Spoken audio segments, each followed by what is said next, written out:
Fear feels real to us. It feels physical. It tightens the chest. It speeds the thoughts. It tells stories about what might happen next. But Jesus taught something quietly radical about fear. He did not treat fear as truth. He treated it as a misunderstanding. Again and again, when people were afraid, he did not analyze the threat. He did not validate the panic. He did not say fear was justified. He said, "Fear not," not as a command, not as a demand, but as a revelation. Because what if fear is not a warning from God, but a distortion of perception? Jesus spoke often about seeing. He spoke about eyes that see and ears that hear, about blindness that is not physical, but internal, about people who look but do not truly perceive.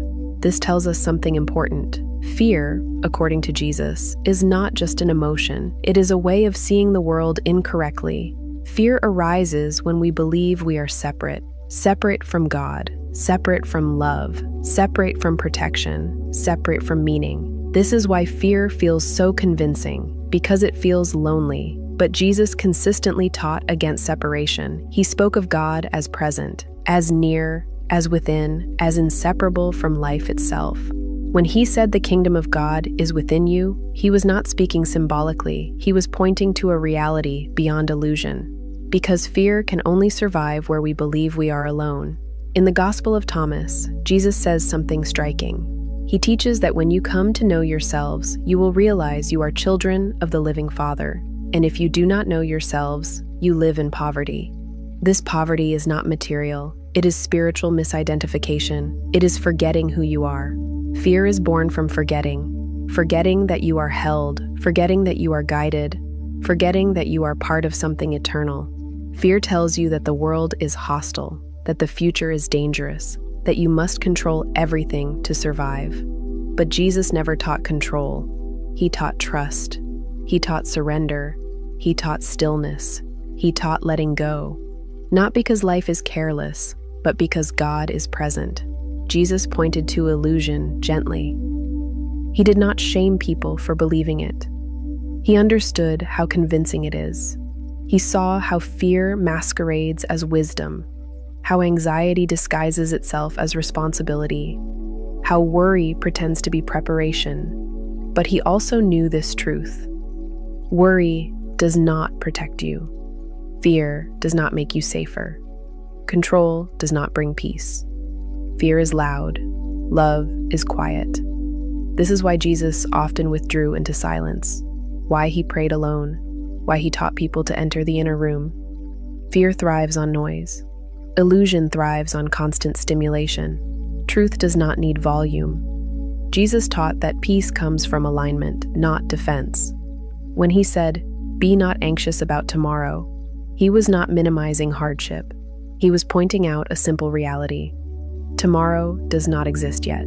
Fear lives in imagined futures. Peace lives only here. Fear asks, "What if?" Love asks, "What is needed now?"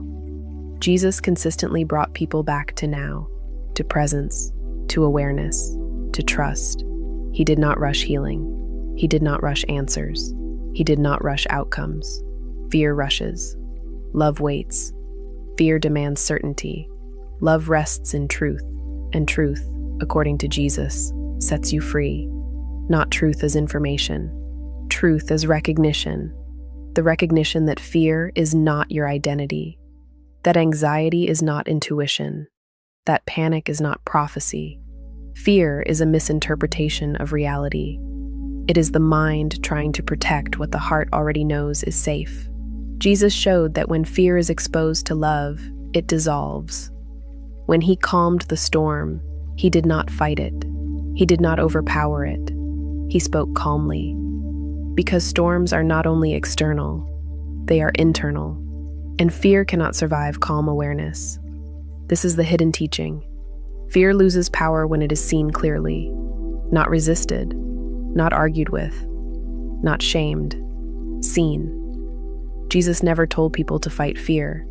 He told them to look again, to see differently, to remember, to awaken. Because awakening is not gaining new knowledge. It is releasing false perception. If you're finding meaning in this reflection so far, and you feel drawn to these hidden teachings that heal rather than frighten, take a moment to like this video and subscribe. New reflections like this are shared regularly, and staying connected helps you not miss what resonates with you when you need it most. Fear wants to convince you that something is wrong with you, that you are behind, that you missed something, that you should be further along by now. Jesus never spoke that language. He never measured people by progress. He never ranked souls. He never rushed transformation. He met people exactly where they were, because illusion tells you healing must be earned. Love tells you healing is allowed. Fear says you must become worthy. Jesus showed that worth was never in question. This is why shame has no place in his teaching. Shame is fear turned inward, and fear cannot awaken the heart. Only safety can. Only love can. Only truth can. And truth, according to Jesus, is gentle. If fear feels loud in your life right now, it does not mean you are failing. It means you are waking up. Illusion resists awareness.